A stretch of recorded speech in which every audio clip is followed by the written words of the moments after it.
Ladies and gentlemen, I am in Cape Town helicopter place. I met this guy, and this guy is denying he's a Somali. Brother, Assalamu alaikum. Are you from Somalia? You're not from Somalia. How is that possible? Look, we look like each other. It's like two brothers. How come? You're tall, you look Somali, very handsome guy. How come you're not Somali?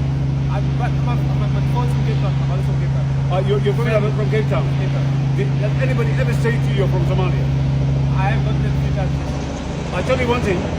Let's go to Somalia, and we find some cousins there. And let's go together. And I teach you. And this guy knows. You know any Somali words? Waria. Waria is like someone who tells you, Waria, come like that. Come. You have to, when you go to Somalia, we give you a passport. We give you a nice-looking Somali lady as well. And then you move out to Cape Town.